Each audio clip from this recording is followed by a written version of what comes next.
মটরটাকে সিদ্ধ করে নিয়েছি হলুদ লবণ দিয়ে ভেজে নেবো। এখানে শুকনো লঙ্কা আছে, ধনে জিরে আর ওই গোটা গরম মশলা, এগুলো ভেজে নেব। আদা রসুন নামিয়ে নিলাম, ঠান্ডা করে গুঁড়ো করে নেব। আলুটা ভেজে নেবো একটু।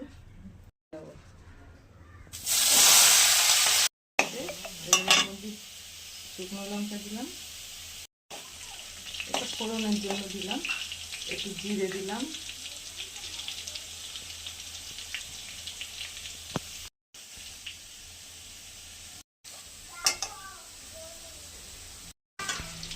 অল্প পেঁয়াজ দিলাম, অল্প পেঁয়াজ বেটে নিয়েছি আর অল্প মধ্যে দিলাম।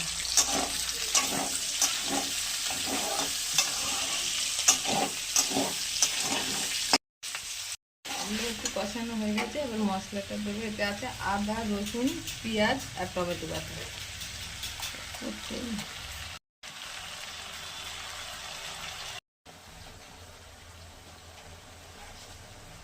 লবণ দিয়ে আছে, লবণ মটরে দিয়ে আছে তাই অল্প লবণ দিলাম,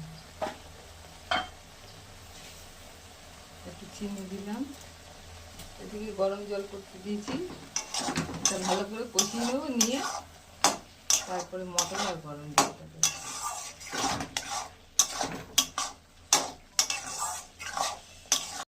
হয়ে গেছে পুরো, এবার মটরগুলো দিয়ে দিলাম। মটরটায় হলুদ লবণ দেওয়া ছিল, দিয়ে সিদ্ধ করে নিয়েছিলাম।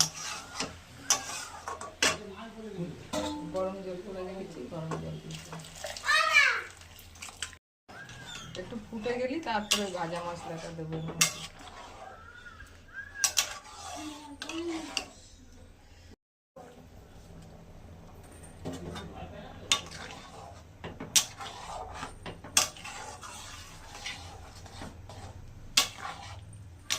মশলাটা দেওয়ার পরে একটু ভালো করে ফুটাতে হবে।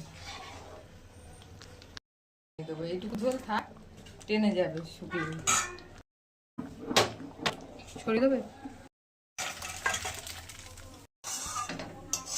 ভিডিওটা ভালো লাগলে লাইক কমেন্ট সাবস্ক্রাইব অবশ্যই করবেন। ধন্যবাদ।